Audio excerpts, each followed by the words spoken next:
Yang namanya membela harkat dan martabat si Rima Pace itu artinya tangan sendiri, bukan tangan ajudan. Jadi yang mesti dijaga itu adalah harkat dan martabat kepolisian Republik Indonesia. Bukan harkat dan martabat seorang Jenderal Bintang 2 yang tidak mau mengakui kesalahannya. Hukumannya lebih berat, kenapa? Karena dia penegak hukum. Kenapa mengajukan?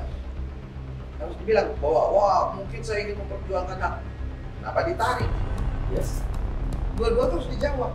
Ada nggak dia jawab? Iya makanya mau main lain sama presiden, mau main lain. Seolah-olah ini Sambo nih yang obstruction of justice. Padahal kan gara-garanya ini adalah PC. Kalau PC dibongkar, maka urusan ini juga akan terbongkar. 3, 2, 1, knock the wall. Knock the wall. Knock the wall. Knock on wood. Kembali lagi bersama saya Surya Utama SIP, Sarjana Ilmu Politik Universitas Indonesia di The Real Romawiya. Kali ini kita nebeng Horas Inang. Yes. Di tempat lokasi syutingnya Horas Inang. Jangan lupa subscribe dan nonton juga ya. Bersama Inang Irma Huta Barat, sesama Yellow Jacket. Sesama Yellow Jacket. Viva the Yellow Jacket. Universitas Indonesia. Horas. Siap Inang? Yes. Sehat Nang? Alhamdulillah. Di jam tempatnya ya? Seneng banget didatengin sama Uria Lomuna oleh semua kru-kru yang ceria. Tang, ini persidangan Verdi Sambo sudah masuk di tahun 2023. Sempat kemarin beredar satu polemik juga, di mana kan tanggal 9 ini udah masuk ke 90 hari ya? Yes. Ya. Jadi, bahwa kira-kira akan diperpanjang apa akan bebas?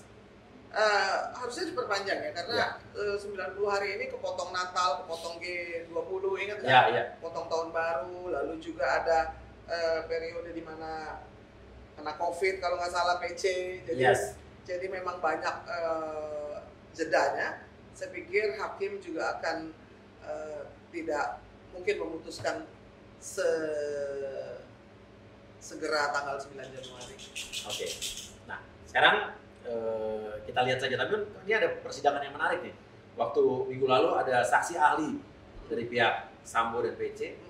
Ada seorang guru besar ya katanya ya? Guru besar ya? Yang guru besar pinter pasti kan? Profesor, iya. Ya, kan? Coba kita simak baik-baik dan kita komentarin. Yes. Video yang pertama. Apakah makna kata hajar ini sinonim dengan bunuh atau tembak? Tampaknya dalam kamus besar bahasa Indonesia kita tidak menemukan pengertian itu. Jadi pengertian hajar ini relatif dimaknai. Terus terang mohon maaf tidak bermaksud bercanda. Kita juga kadang-kadang kumpul-kumpul rame-rame dengan teman-teman SMA, ada makanan, biasa kita bilang hajar, ya kan? Makanan pun kita suruh hajar gitu kan? Jadi apakah makna pengertian kata hajar ini sinonim atau sama dengan tembak? Tidak ada pengertian yang memberikan jaminan bahwa itu benar. Said, ahli pidana. Jadi ahli bahasa tapi. Iya, dari sisi tata bahasa dia salah. Kalau kita mau bicara etimologi ya. Etimologi itu asal usul kata. Hajar itu bisa berarti batu, ya kan? Hajar aswad, ya. Atau bisa dari hajra azrakum, artinya ini adalah imbalanmu, menjadi hajar. Oke. Kalau kita lihat Kamus Besar Bahasa Indonesia, tadi nggak disebutin tuh sama ahli pidana itu. Kamus Besar Bahasa Indonesia mengatakan adalah ketika kamu memukuli seseorang sampai dia jera.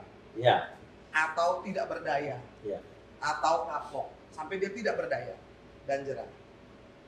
Namun ada satu hal yang dilupakan oleh Said, Bapak ahli pidana yang profesor itu, bahwa yang dari Unhas ini, bahwa kata hajar itu tidak pernah berdiri sendiri. Konteksnya apa? Hajar itu harus ada konteksnya, kontekstual. Makanya dia bilang tadi, tapi dia tidak meneruskan hajar. Lagi 12 pas sepak bola, artinya hajar. Hajar empek-empek di rumah Inang. Hajar habisin. Atau hajar bleh.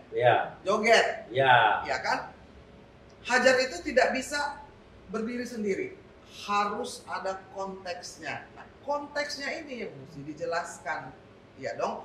Konteksnya kalau misalkan Uya bilang hajar lalu memberikan sapu lidi, maka dihajarnya dengan sapu lidi. Kalau kamu bilang hajar kalau kamu dorong Glock yang magazinnya sudah diisi, pistol yang sudah diisi katanya 15 peluru. Ya nggak mungkin disuruh ketok-ketok doang kan? Nah, itu benar banget. Kalau misalkan Uya suruh, ya hajar, terus nih Inang dorong nih pistol, nggak ada isinya. Iya. Pasti kamu ketok pakai itu. Iya. Jadi konteksnya ketika Sambo bilang hajar lalu itu di magazin itu sudah terisi, sudah terisi, ya pasti kok. Dan sudah dia kasih sebelumnya dan dia tambahkan itu pelurunya. Konteksnya adalah atau tembak. Iya. Itu dalam sisi konteks. Jadi orang nggak sekolah juga pasti ngerti. Pasti tahu bahwa yang namanya hajar itu tidak bisa berdiri sendiri. Jadi kalau Pak Said dari Unhas bilang itu Universitas Hasanuddin gitu. Yes, Universitas Hasanuddin. Biar bangga kan. Iya. Sama maternya. Bahwa janganlah mempermainkan retorika hanya untuk menyelamatkan seseorang yang memang tidak mau mengakui kesalahannya. Itu kalau kamu bilang hajar lalu kamu kasih sarung tinju. Ya bertinju. Jadi ketika hajar terus sudah disiapkan itu blok yang berisi, ditambah lagi pelurunya. Konteksnya ya hajar dengan apa ya? Iya betul.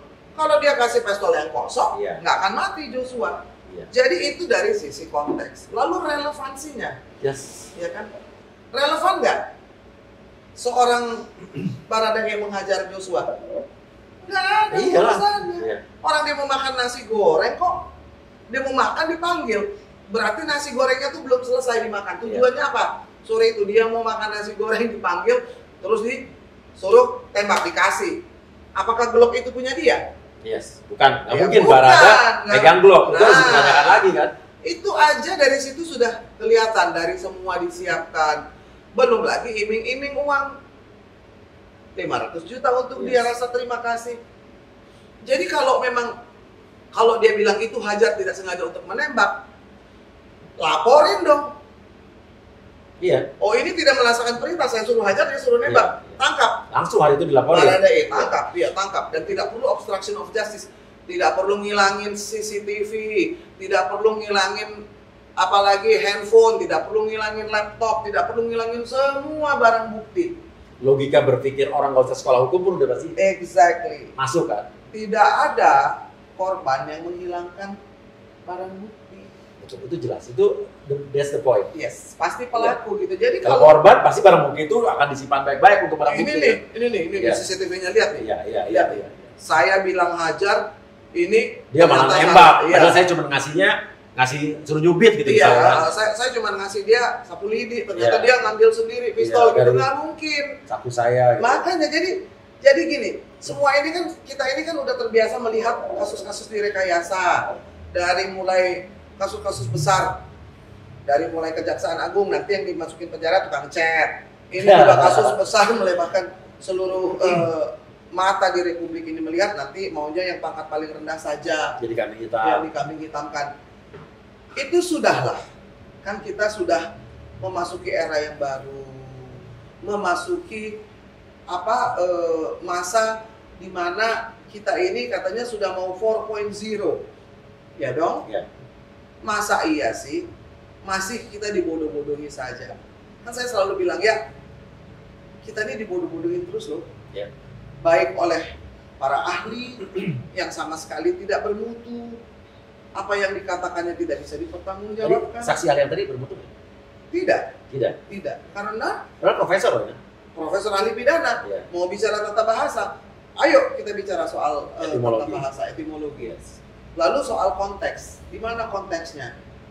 Kan kembali lagi, kalau kamu suruh hajar kamu kasih sapu lidi, diajarnya pakai sapu lidi. Jadi jangan main-main gitu loh. Itu Glock itu senjata api yang jelas bukan milik Baradae. Hanya dimiliki oleh raja-raja atau jenderal-jenderal. Harganya mahal, dan ada aturannya di kepolisian. Mari kita tanya kepada kepolisian, tanya kepada Kapolri. Adakah peraturan dari kepolisian bahwa seorang yang berpangkat Barada mendapatkan senjata Glock? Pasti tidak. Tidak, karena harus panjang gitu. Jadi dari situ saja dikembalikan saja omongannya. Iya dong. Sebetulnya ini mudah ya, Nah. Mudah dong. Ada relevansinya nggak seorang Barada memegang Glock? Tidak. Nggak ada. Tidak. Jadi dari sisi konteks, dari sisi relevansi, dari sisi etimologi salah. Jadi kita ini janganlah karena dia profesor, karena dia seorang guru besar, maka dia menjadi pemilik tunggal kebenaran. No way. No way. Karena logika publik itu tidak bisa dianggap remeh. Saya ini rakyat biasa. Saya ini bagian dari masyarakat. Tapi saya juga punya nalar kritis. Kenapa pendapat saya menjadi tidak lebih berharga dari pendapat seorang guru besar atau profesor? Dari mana? Ketika pendapat itu kemudian tidak menunjukkan kebenaran, dan itu adalah tesis yang untuk membela yang bayar. Gitu. Makanya Pak Kamarudin bilang kan banyak saksi ahli yang berpendapat sesuai dengan pendapatannya. Betul, jadi tidak semua saksi ahli punya nurani. Iya. Tapi kalau saya jadi pendidik atau saya nggak bisa pendidik deh. Guru besar dah kamu. Iya. Saya orang biasa aja. Saya kok mau dibayar untuk mengkhianati publik atau mungkin mengkhianati kebenaran, saya nggak akan mau. Karena Pak, balik lagi, rekam jejak. Tos dulu. Malu nggak sama cinta menino? Nanti anaknya cinta, cucu cinta, aduh kakek gue begitu amat lah, saya nggak mau. Nggak mau ya? Nggak mau secara umum ya, kalau disuruh sampai mengkhianati publik. Nggak akan ya? Ngeri. Kalau dibayarnya tebal gitu? Enggak juga. Enggak ya? Mending nyari sendiri ya? Iya makanya. Karena nanti anak cucu kita yang menanggung bebannya nanti. Iya, karena sejarah. Betul. Saya dengar Pak Sutrisno bilang bahwa warisan kita kepada anak cucu itu nama baik. Yes. Nama baik. Bukan profesor, bukan guru besar, bukan titel itu.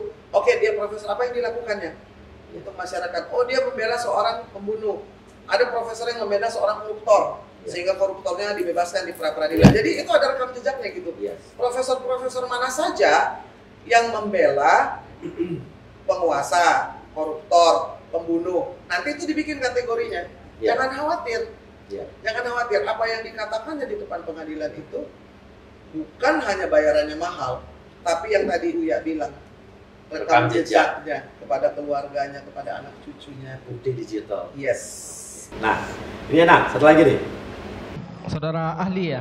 Ya, baik Belum Pak. saya bertanya, tadi saya lihat waktu ditanya penasihat hukum ada catatan yang saudara ahli baca ya? Iya. Maksud saya itu catatan yang ahli bikin sendiri, kesimpulan atau mungkin dari catatan yang lain? Ya, itu catatan-catatan dari prediksi saya, kemungkinan pertanyaan yang ditanyakan kepada saya. Ya, setelah ditanya penasihat hukum, saudara melihat itu, saya memastikan aja. Ya kadang-kadang saya manusia biasa sih untuk memastikan jangan sampai saya lupa, maka kadang-kadang saya menengok catatan saya sendiri. Apa yang salah dengan membaca catatan? Enggak ada yang salah, saya pengen tahu.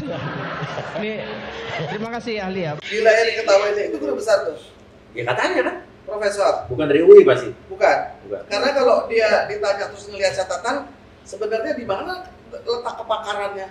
Ya, saya bukan guru besar. Kita ngobrol pakai catatan nggak? Nggak pernah sih. Podcast saya tanya deh, bintang tamu saya nggak pernah pakai skrip, nggak pernah pakai naskah, mengalir begitu aja ya kan? Kenapa? Karena kamu tidak ada yang pesan sponsor. Nah, iya. Jadi dari situ saja ketahuan. Bagaimana seorang guru besar, seorang profesor, maksudnya, ya saya harus melihat catatan saya untuk mengantisipasi pertanyaan. Hello, if you are guru besar, maka semua opini yang udah ada di kepala. Dan apapun yang ditanyakan nggak perlu dicocokin dong. Waduh, ini pertanyaan bos nih nggak sama nih dengan yang sudah dilatih nih. Kita waktu simulasi nggak begini nih. Tahuan nih, kayak orang nyontek. Emang ada guru besar nyontek? Ada. Di mana? Di Pengadilan Negeri Jakarta Selatan. Waduh, kapan tuh Inam? Waktu sidang itu. Yang mana tuh Nam? Itu yang nyontek tadi. Ini. Mahasiswa nyontek aja kena marah. Iya. Pertanyaan Bapak itu bagus sekali. Tapi mestinya dijawab oleh ahli kebudayaan yang mendalami tentang adat istiadat Bugis Makassar. Itu yang cocok. Kalau Bapak saya tahu saya Pak ahli hukum pidana, acara pidana, Bapak minta saya jungkir balik untuk menjawab itu, saya nanti punya keterangan jadi lompat pagar Pak. Oke, baik. Di luar dari batas spesifikasi keahlian saya. Baik, terima kasih. Supaya Bapak tidak lompat pagar, saya rubah kalimatnya. Silakan Pak, silakan. Kita kesampingkan dulu budaya Sirina Pace. Iya. Karakter secara umum. Iya. dalam perspektif kriminologi. Saya ulangi lagi, secara umum dalam perspektif kriminologi, seseorang yang melakukan tindak pidana untuk membela harga diri dan martabatnya itu dia lakukan sendiri atau dia menyuruh orang lain? Tidak perlu saya jawab itu. Oh, tidak bisa jawab juga. Kami geser lagi pertanyaannya. Iya. Karena saya jawaban kedua juga karena tidak ada relevansinya sebenarnya. Mohon maaf, saya yang Bapak penuntut umum yang saya hormati, mohon jangan memaksakan diri untuk bertanya. Siap. Terhadap hal-hal yang tidak relevan dengan pembuktian perkara ini, kiranya menyimpan pengetahuan untuk tidak menghamburkan potensi diri. Nggak ngerti retorika belaka. Oke. Kita ini satu hal, ya. Kalau Uya mesti tahu bahwa ulos itu adalah dari adat Batak, nggak perlu seorang ahli budaya. Kamu tidak perlu menjadi seorang ahli budaya untuk mengatakan itu, untuk menjawab itu, ya. Lalu juga kamu tidak perlu menjadi seorang botanis untuk mengatakan bahwa anggrek ini harus dikasih air, karena dia tanaman hidup. Ya kan, nggak perlu jadi profesor, nggak perlu jadi guru besar. Karena dia tadi bukan ahli bahasa, dia mau komentari soal bahasa. Dia ngomong soal bahasa, lalu kemudian ketika ditanya soal siri mapace, dia mengatakan itu bukan porsinya. Saya ini sekolahnya di sekolah sastra, ilmu budaya, fakultas ilmu budaya. Tetapi ya, ketika kita menyampaikan sesuatu, saya kan juga punya teman, puang-puang, orang-orang Makassar yang memang menjalankan adat Bugis, adat Makassar. Telepon kan tanya, pernah nggak dilakukan itu? Oh pernah, itu di zaman dulu. Sekarang ini sudah jarang karena tadi dia bilang konteksnya nggak ada, konteksnya malah ada. Karena itulah yang diangkat-angkat oleh yang namanya Ferdi Sambo untuk membela harkat dan martabat keluarga. Padahal waktu diaduin diperkosa dia main badminton dulu. Iya kan, jadi harkat dan martabat itu kalah dengan latihan badminton, itu nomor 1. 2, siri mapace itu adalah kalau kamu punya istri diganggu orang, kamu panggil itu laki-laki. Kamu panggil, kamu duduk nih berdua. Lu ganggu istri gue. Kalau dia ngaku dan minta maaf, dan dia cium tangan kamu, minta maaf, dan selesai. Kalau kamu maafkan, selesai. Kamu bisa bilang, oke, syaratnya lu jangan deket-deket lagi. Syaratnya lu potongin gua kambing 3, lu ini. Ada syaratnya itu, yang dia dengan menunjukkan ketulusan hati. Dia mengakui kesalahannya, lalu dia meminta maaf, lalu dia berjanji tidak akan melakukannya, dan mau melaksanakan penebusan dosa. Itu. Kalau kamu tidak maafkan, maka kamu taruh badik. Tuh, seorang satu. Kamu pegang, dia pegang. Pakai sarung. Nah, jalankan itu. Itu baru jaga harkat dan martabat. Kalau itu artinya tangan sendiri, bukan tangan orang sendiri, bukan tangan ajudan. Nggak disuruh berlutut. Dan juga orangnya itu nggak udah berlutut terus kemudian ditembak, dan tidak ada siri mapace pakai pistol. Gugur dengan sendirinya. 1, tidak pakai pistol. 2, tidak suruh orang lain. 3, orangnya itu harus diajak bicara. Kalau dia minta maaf, kamu mau maafin, maaf. Selesai. Jadi itu melenceng. Jadi kalau tadi Said Karim bilang, saya tidak dalam posisi untuk menjawab, tadi soal tata bahasa dia jawab. Kan sebagai orang Bugis, sebagai orang Makassar, teman-teman saya banyak sekali orang Bugis Makassar.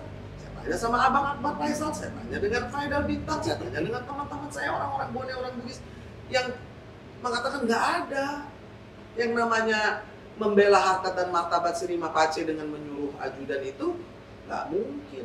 Jadi dia tidak melaksanakan itu, dia abuse of power. Jadi kira-kira ini tadi belum bisa menjawab karena emang nggak mau jawab. Karena tidak boleh jawab. Takut blunder. Tidak boleh jawab, itu bagian bos. Yang itu jangan dijawab bos. Kenapa? Karena yang saya lakukan bukan siri mapace nih. Kenapa? Yang ngorbanin anak buah sama ngorbanin banyak kolega.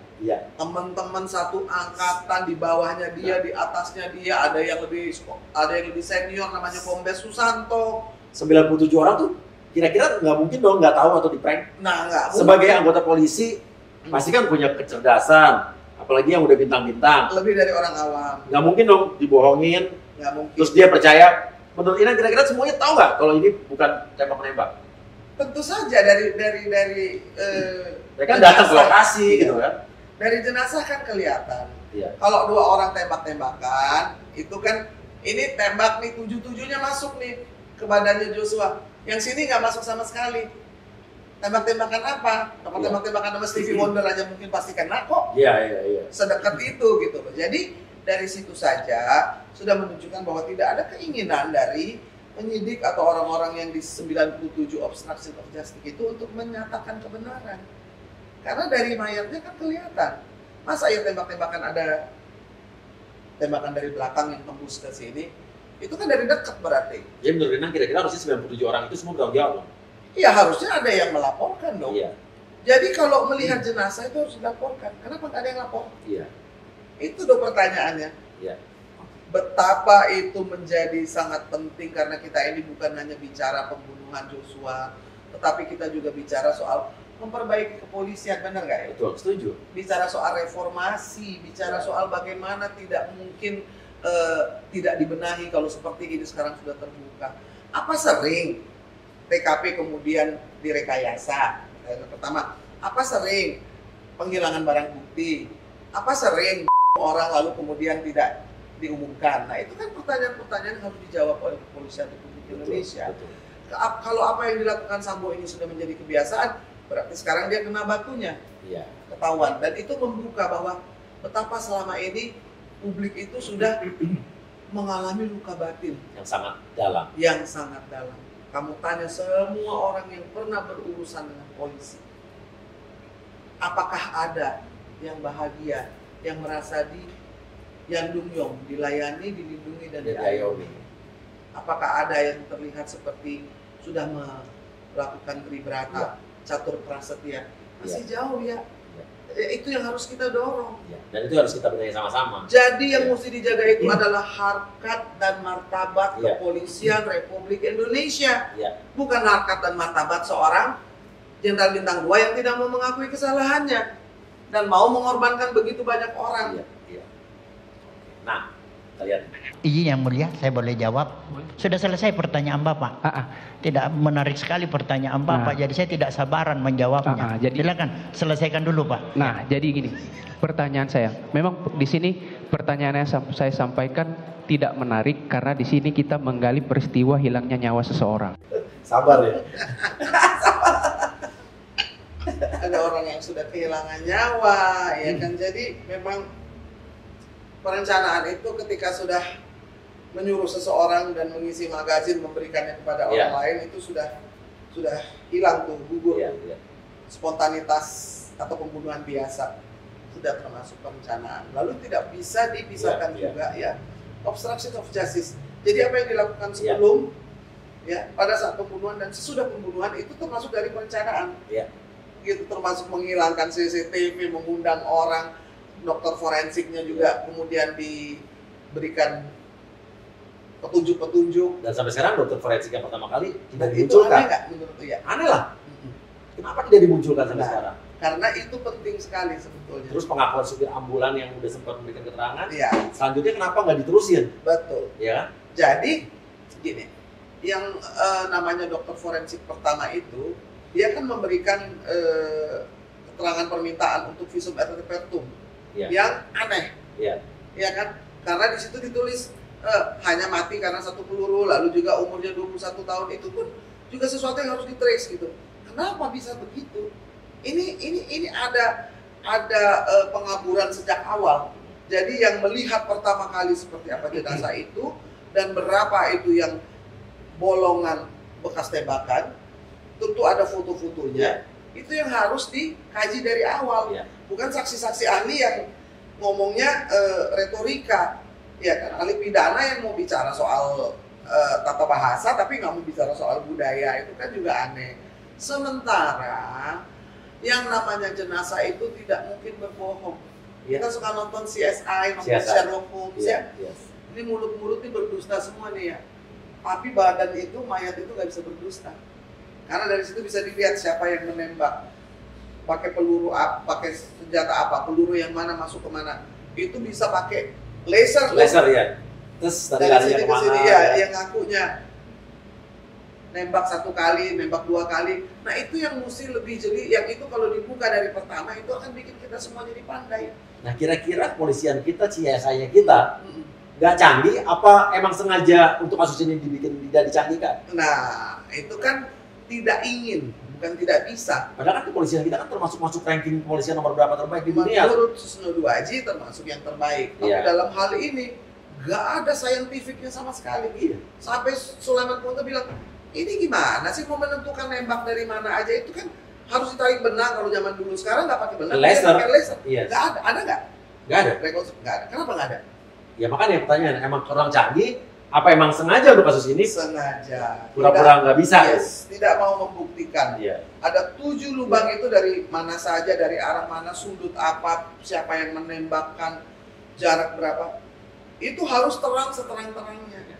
Jadi kita yang nonton tuh, oh iya ini sama nih seperti CSI yang kita suka tonton di film-film ya. Kalau ini kan jauh sama sekali. Ahli-ahli bicara mana mungkin cuman mau bicara itu untuk menguatkan bukti. Tanpa bukti mau bicara apapun juga percuma. Nonsense. Betul. Gitu, karena ahli ya tergantung mau suruh nyanyi lagu apa. Oh, ini nada dasarnya nggak sama.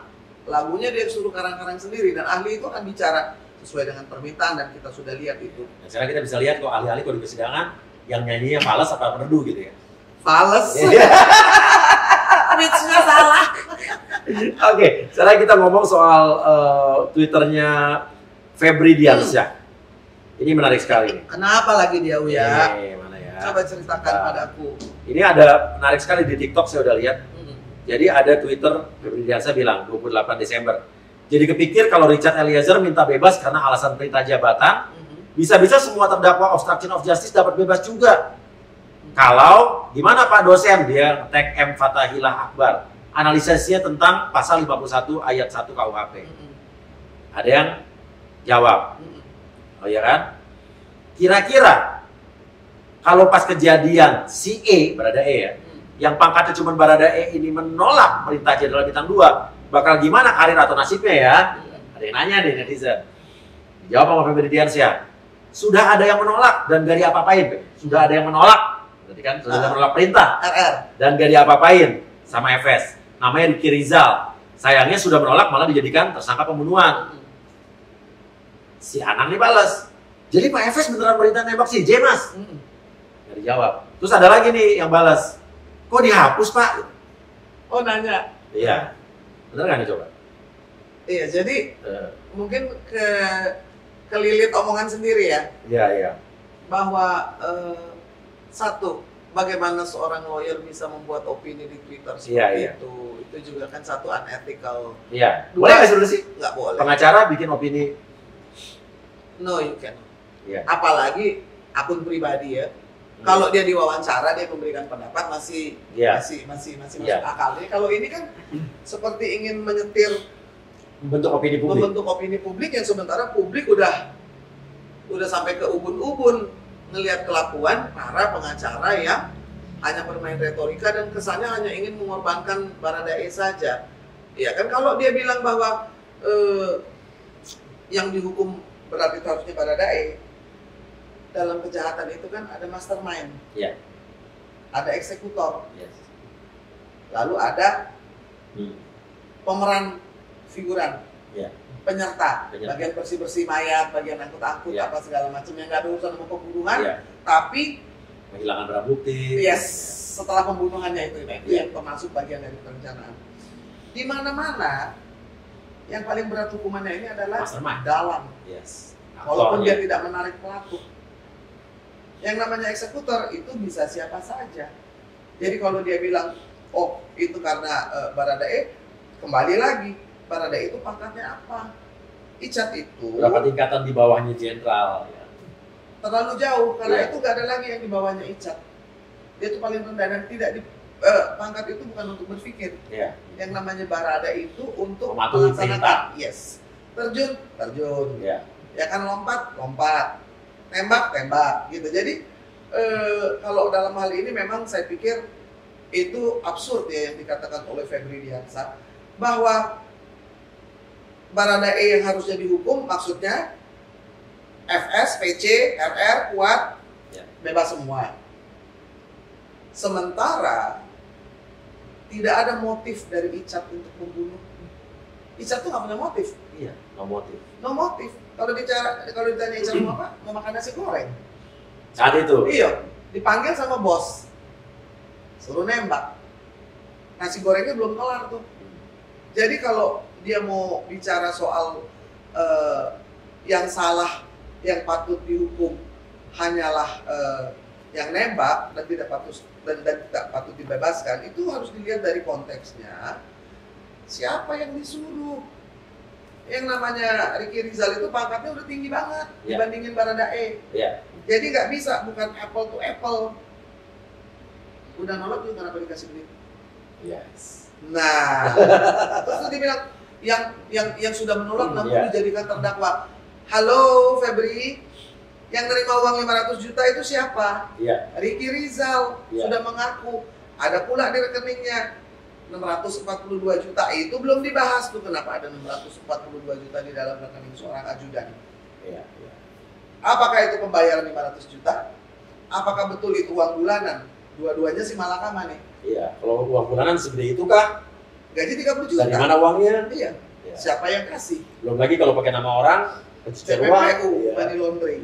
Jadi yang hal-hal yang substantif seperti itu yang mesti dibahas. Jangan main nyala-nyalahin Baradae aja.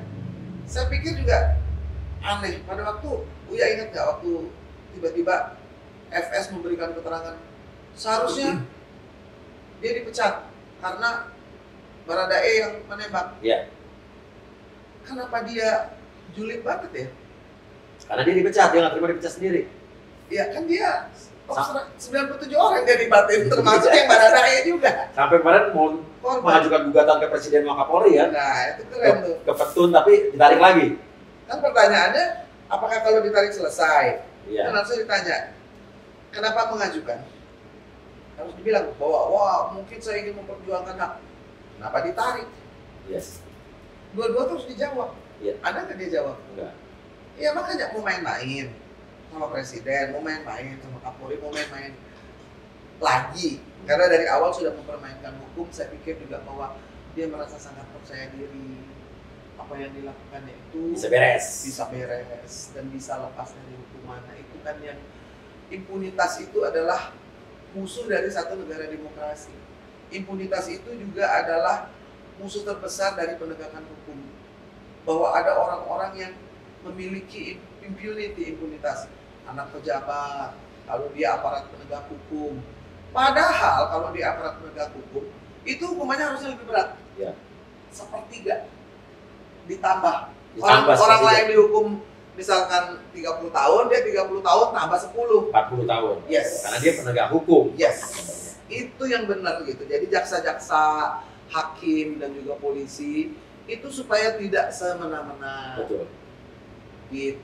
Kenapa? Karena hukumannya lebih berat. Kenapa? Karena dia penegak hukum. Ya, lebih baik menurut saya di masa mendatang gaji penegak hukum, gaji polisi, gaji jaksa dinaikin aja nggak apa-apa. Oh ya harus. Ya kan dinaikin tinggi. Sepakat. Supaya sepakat. Tapi kalau korupsi dihukum lebih tinggi lagi. Dihukum lebih tinggi dan disita semua hartanya. Dipailitkan, dibangkrutkan, dimiskinkan, dicabut hak politik beserta keluarga-keluarganya. Yes. Dan tidak boleh lagi ikut dalam pemilihan apapun juga. Jadi kalau mau korupsi mikirnya 1000 kali. Tuh tugas pemerintah berikutnya. Yes. Dan tugas wakil rakyat berikutnya. Oke, nih. Ibu Putri Candrawati yang mana pada saat kejadian perkara, pada saat pembicaraan tadi yang saya sampaikan, Bu Putri Candrawati ada di dalam kamar dan keadaan kamar itu jauh karena dia itu ada lorong yang masuk ke dalam, kemudian agak jauh ke dalam untuk ke kamarnya, jadi tidak mungkin terdengar apa pembicaraan yang terjadi di dalam ruangan sebelah, yaitu ruangan ada sofa-sofa di mana pertemuan Pak Ferdisambo dengan Richard juga dengan Ricky ya untuk membicarakan soal yang disampaikan Pak Ferdisambo. Ini ada kejadian kekerasan seksual, pelecehan seksual terhadap Bu Pece. Anda tahu nggak? Saya mau konfirmasi ke Joshua, nanti siap backup dan tembak. Itu yang disampaikan pada saat menyampaikan dialog tersebut, itu Bu Putri Candrawati ada di dalam. Lalu gimana? Oke, jadi kan Perencanaan kan dilakukan di Saguling. Saguling. Iya. Magazin ditambah Saguling. Ada satu hal yang saya pengen Iya. tanya juga kepada Bapak Hakim. Ketika nanya apakah ada tempat penyimpanan senjata, ada. Iya. Berapa banyak senjata? Ferry Sambo jawabnya lupa.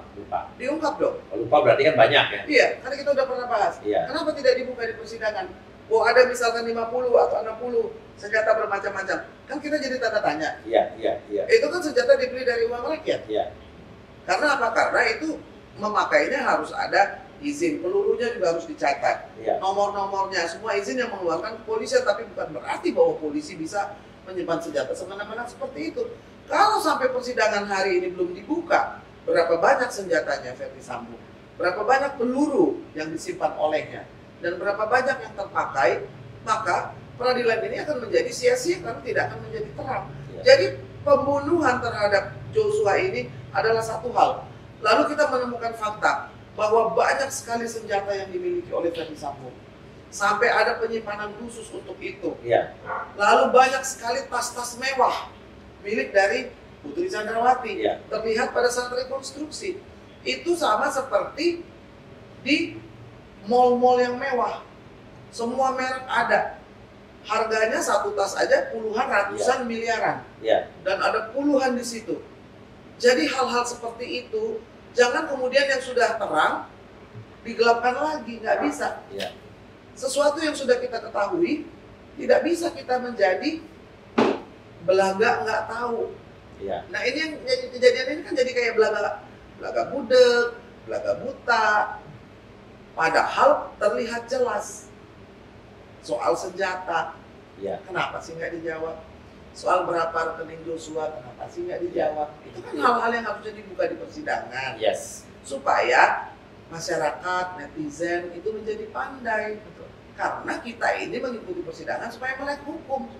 Kalau diputar-putar, disuguhkan dengan ahli-ahli yang ngomongnya seenak jidat seperti itu, kan kasihan yang nonton.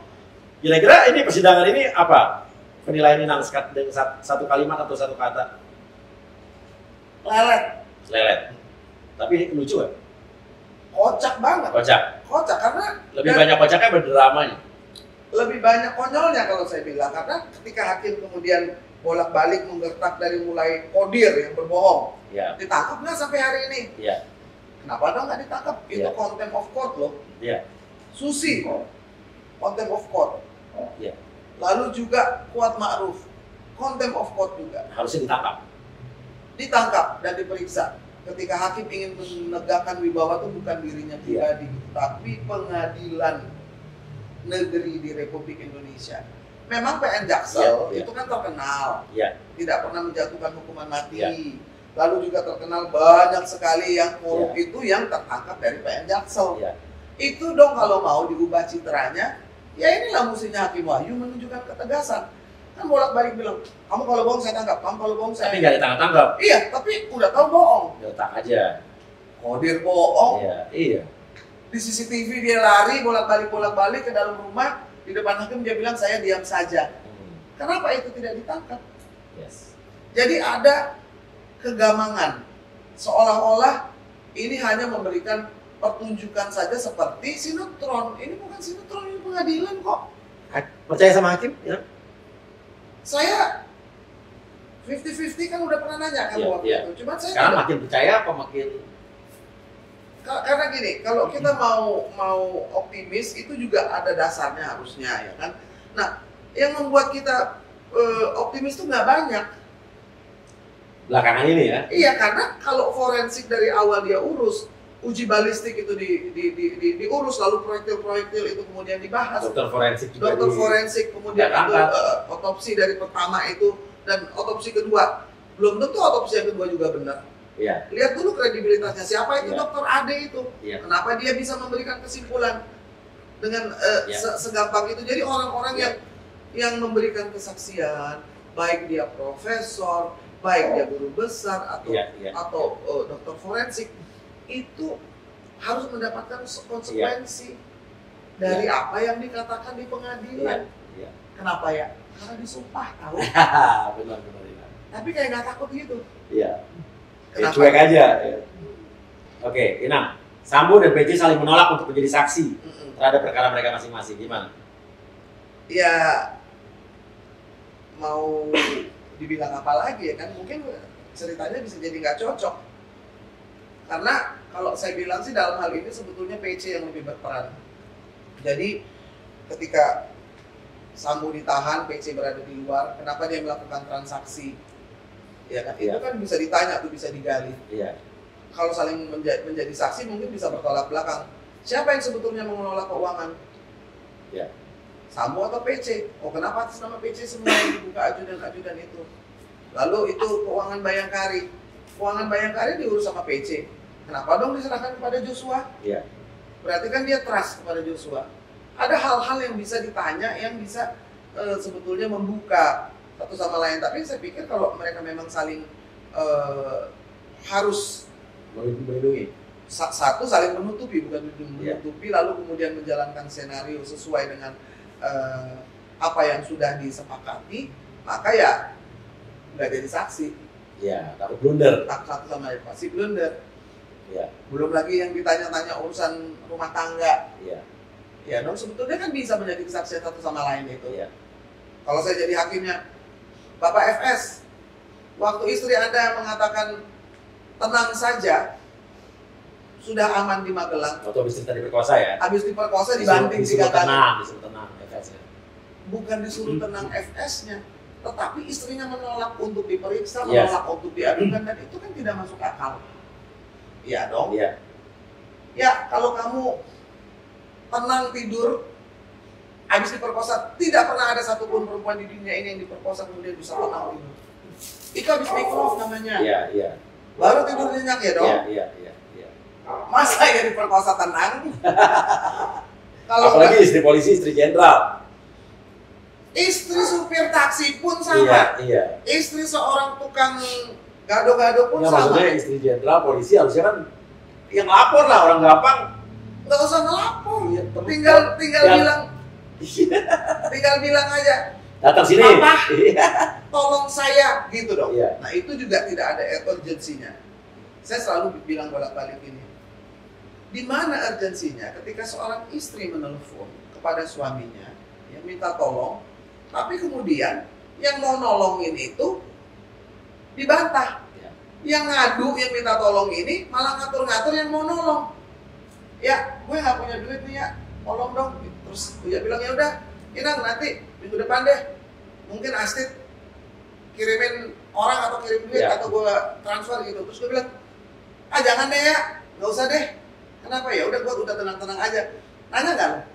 Ngapain Inang telepon gue? Iya. Bener nggak? Iya. Nggak masuk akal. Make sense. Orang ngadu, satu, butuh bantuan. Dua, karena sudah tidak berdaya. Lalu orang ngadu tuh akan dapat jawaban nih. Lu mau gue kirimin dokter, gue kirimin duit, gue kirimin makanan, atau gue kirimin polisi. Yang ngadu bilang gak usah. Ngapain lu ngadu? Jadi itu aja tidak masuk akal gitu loh ya. Jadi tidak pernah ada peristiwa itu. Makanya Inang selalu bilang ini pemerkosaan tanpa korban. Jadi kalau ini pemerkosaan adalah settingan atau ini adalah skenario, Inang ini ada skenario yang bodoh, apa skenario yang pintar justru? Skenario yang blunder karena kalau saya melihat ini orang ya rame-rame berusaha membuktikan bahwa ada perkosaan. Sementara yang diperkosa santai bro. Itu menyakiti hati korban-korban pemerkosaan yang sebenarnya. Ngerti nggak? Bahwa korban pemerkosaan itu traumanya paling tinggi, berat sekali, lebih daripada trauma-trauma yang lain. Mau trauma lihat orang ditembak, mau trauma lihat orang kebakaran, lihat orang kesayangan mati di depan mata, itu tidak sebanding dengan yang namanya RTS ini, Rape Traumatic Syndrome. Paling tinggi, rajanya trauma kalau menurut Dr. Reza Indragiri. Artinya, ketika orang diperkosa mengatakan tenang saja, kami sudah amankan dan sudah tenang, itu gugur. klaim perkosaan itu gugur. Nggak ada orang diperkosa tenang tuh, nggak ada ya. Pernah dengar orang diperkosa tenang? Ya enggak lah. Kalau diperkosa tenang namanya apa? Ya suka sama suka. Iya doi. Aduh, ya itu pula. Jadi kan nggak masuk akal. Kata tenang itu sendiri itu merupakan kata yang tenang dan damailah kau. Ya. Perkosaan itu perbuatan yang laknat, yang jahanam. Tidak ada ketenangan di situ dan tidak ada kebajikan sedikit pun di sana. Jadi nggak masuk akal. Dipanggil lagi dengan nama De Yosua. Dipanggil lagi masih disuruh datang ke kamarnya. Jadi sudah terlalu banyak rekayasa yang kemudian menjadi pertanyaan dan membuat semua masyarakat rakyat Indonesia ini menjadi seperti kera. Kita ini bukan kera ya. Kita tahu kalau kita dibohongin kok. Kita tahu kalau kita lagi dikadalin, ya udah pengen tahu nih, benar nggak nih JPU-nya, benar nggak nih hakimnya, benar nggak nih saksi ahlinya. Oke. Dan di persidangan ini artinya nanti akan menghasilkan tokoh-tokoh atau sosok-sosok yang akan menjadi idola. Atau di sisi lain akan menghasilkan juga tokoh-tokoh yang akan menjadi pecundang dan akan dibenci public enemy dan juga akan mencoreng mukanya sendiri. Dan itu akan berpengaruh sama anak cucunya nanti. Betul nggak? Nanti akhirnya nih kelihatan sosok-sosok antagonisnya, protagonisnya mana, yang mendapatkan skor tinggi, penghargaan reward mana, yang mendapatkan punishment di sosial juga mana. Jadi benar, benar banget. Jadi peristiwa ini kan udah jelas nih, terang. Kelihatan nih, yang bengkok yang mana, yang lurus yang mana. Dan itu harap dicatat, para pemirsa harap diingat. Karena orang punya rekam jejak. Dia akan jadi sejarah. Akan jadi sejarah. Bagaimana dia mati-matian membela seorang pembunuh. Bagaimana dia mati-matian memberikan semua keahliannya itu bukan kepada yang tertindas nih, keluarga Joshua, tapi kepada yang berkuasa, yang punya uang dan yang punya power. Dan kredibilitas dipertaruhkan di sini. Oh ya.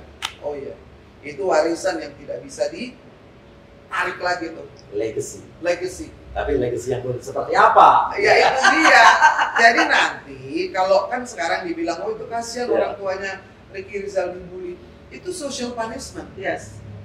Kamu mau terima kemuliaan, maka kamu belalah yang tertindas, berkatalah yang benar, jujurlah dalam menjalankan tugas, maka kamu akan mendapatkan respect dan hormat dari masyarakat. Tapi kalau kamu mau terima uang, dari orang yang membunuh, dari orang yang abuse of power, lalu kamu mau mendapatkan kemuliaan, itu juga nggak mungkin ya.